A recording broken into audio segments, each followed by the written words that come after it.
Hello and welcome to the India Story. I'm Vikram Chandra and this is a really big moment for the India Story. Because for the next 24 hours, 48 hours and maybe after that, the attention of the world is firmly going to be fixed on India.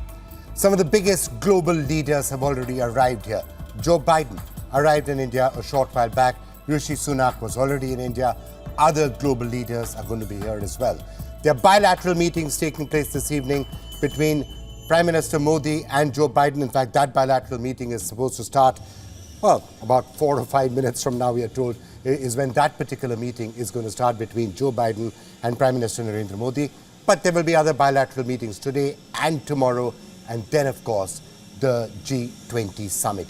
Over the course of the next 1 hour, we are going to be analyzing and trying to understand some of the really big questions around the G20 Summit, the big themes that we really should look at if we want to understand it. And over the course of the next 1 hour, I'm going to have some of the top foreign policy thinkers in India and abroad joining us to help us analyze and understand some of these themes. So what are the themes? Number one, what is the big picture at the G20? What does it mean for India? What does it mean for the India story? What does it mean for the world? Question number two, is there actually going to be a consensus on a communique? So far, the Sherpas have been struggling. They've been struggling to try and reach some sort of a common voice which everyone can agree on. Is there going to be a communique? Will it be a genuine sense of what people are saying? We'll have to wait and find out. Question number three, or theme number three, are tensions between the West and then Russia, China.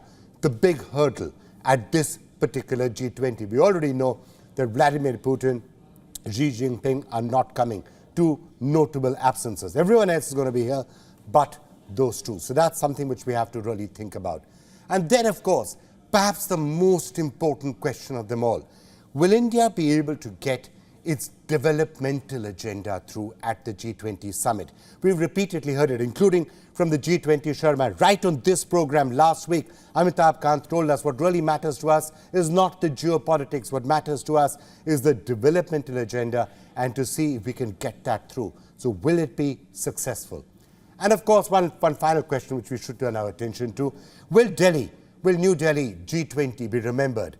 Because this is the particular time when the African Union actually became a member, got a seat on the high table. May happen over the next couple of days, so we're going to be discussing that. And as I said, a number of guests are going to be joining us over the course of the next 1 hour, but I'm going to start with one of the top foreign policy analysts I know of, Dhruva Jaishankar. It's great to have you joining us to help analyze what's going to be happening. Andrew Whitehead is joining us, historian, former editor of the BBC, joining us from London. Ashok Kantha with us as well. He's been ambassador to China and therefore would help us perhaps understand some of the implications around the China question in particular and the broader themes. But let me just start with what I began by saying, the big picture. Dhruva Jaishankar, what do you think is the big picture that we need to keep in mind when it comes to the G20 Summit here in Delhi? Obviously, there's going to be all the dramatics. It's great to see Delhi decked up in the manner it is. A grand show is being put forward. That Mandapam is looking absolutely beautiful. I'm sure people are going to be, it's really a way of demonstrating the power and the rise of India. But other than, is that going to be the big picture, or is there going to be other stuff as well? Well, I think the G20 happens to be taking place, the G20 Summit in Delhi happens to be taking place at a very important time, a very important juncture in international politics. And I think for a lot of the reasons that you and your viewers know, we're still recovering from a pandemic. There are major technological changes underway that are having an impact on national security and international competition. The trading order is getting more competitive. Geopolitical rivalries are becoming more center stage. War in Ukraine, and so this summit, which brings together the world's leading economies, is coming at this particular juncture. And the agenda then flows from that. How does one try to foster a sense of cooperation, at least on some issues, amidst this global churn and global turmoil? And that is in some ways what, if you had to summarize, what is this G20 about? What makes it so significant, apart from what the significance for India? I would say that would be it. Okay, I'm going to come to the significance to India back to you in just a couple of minutes. But Andrew Whitehead, when the UK or the US or the West or Europe are looking at this G20, what are the expectations? What are they hoping to see achieved? I mean, India has already said that we would like the focus to be on the developmental agenda. We heard that from Amitabh Kant right on this program last week, very clearly laid out. But what is it that you think the countries of the West are expecting from this G20 summit? Well, I think that they're hoping that there'll be a little bit of movement from India on Ukraine. After all, we're now in a situation where a major G20 nation is at war, and the war in Ukraine is arguably the greatest global peril to continued economic growth. So this is not a small issue. And of course, the G20 is very sharply divided over attitudes to Ukraine.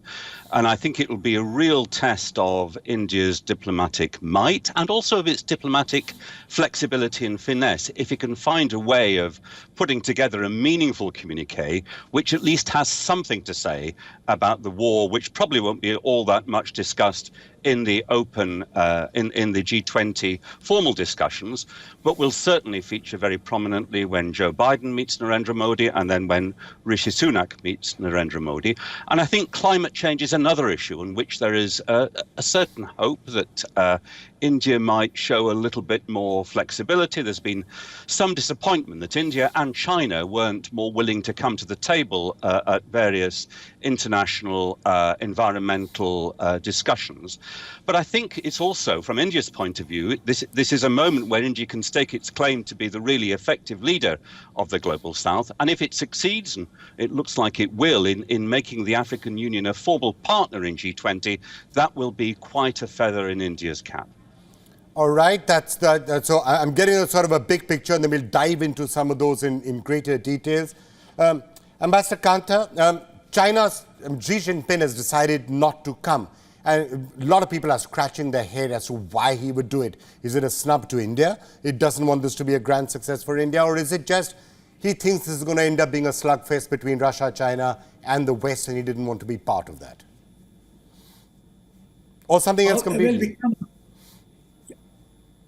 Vikram, it's very difficult for us to be sure what are the reasons behind Xi Jinping deciding not to come to G20 Summit in New Delhi. As you know, he has attended all previous G20 summits in person or virtually since 2013. So this is a departure from past practice. Number of reasons are being given, including health, problems in Chinese economy, floods in China, domestic politics. But I believe more than domestic factors, it's China's current predicament, both in its relations with India, as also the level of discomfort it's facing in G20 as a setting, problems in its engagement with the USA. That explains his absence. As you know, he had traveled to Johannesburg for BRICS Summit.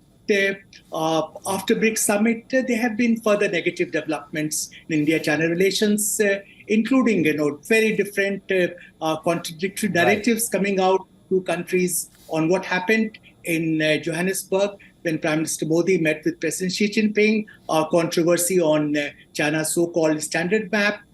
So there is definitely a kind of signaling to India. All right, but also I think, you were saying something, Ambassador Kanta? I'm saying that it's not just India, but it's also signaling to other member countries of G20, particularly Western countries, and lack of comfort with G20 as a platform compared to much higher level of comfort with but obviously China prefers formats. China prefers formats which it can try and boss around, right? Where it can be the big kid on the block, where it can try and push people around. That's what China always prefers, and therefore I'm not surprised that they would therefore prefer SCO or other such forums rather than G20. But Shangar, let me just come to the immediate issue. We've just seen these images, which we'll play for you again. Joe Biden arriving in India. Let's not forget, as we speak, there's that really important bilateral meeting taking place between him and Prime Minister Narendra Modi. And obviously they have a lot to talk about, not just G20, building on whatever the success of that state visit in Washington is, talking about China perhaps, talking perhaps about whether any room forward can be made on the subjects of Russia and Ukraine. What do you think they're going to be talking about in that room right now?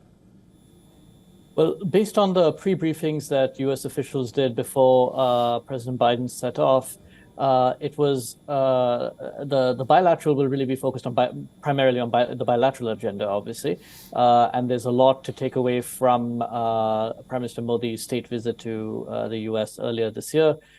Some of the issues on the table are deeper defense cooperation, some trade issues, ironing out some trade issues, technological cooperation, and so forth. So I think that will be at least the focus of the bilateral meeting, I would imagine, based on what U.S. officials have said on background.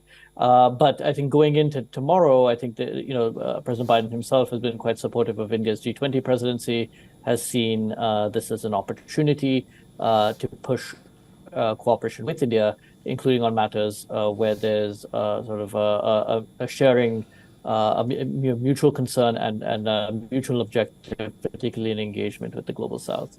So that, I think, will feature on President Biden's agenda over the course of the next 2 days. Right. So, Andrew, coming back to what you said, many in the West are going to be looking for and hoping for. Look, let's face it.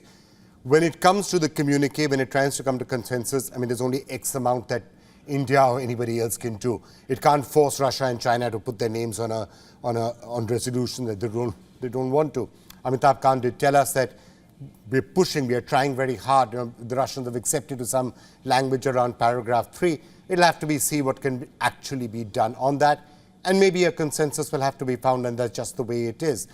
When it comes to the question of climate change, it's very possible that Prime Minister Modi could be doing a little bit of the tough talking and saying, look, the West to some extent has to step up. It's not as if India, or for that matter China, are not doing their bit to try and move to a more renewable future, even though they don't have historical responsibility. So in those bilateral meetings, is that where Prime Minister Modi could be doing a little bit of the talking too and saying, guys, you've got to try and help us get to a consensus out here?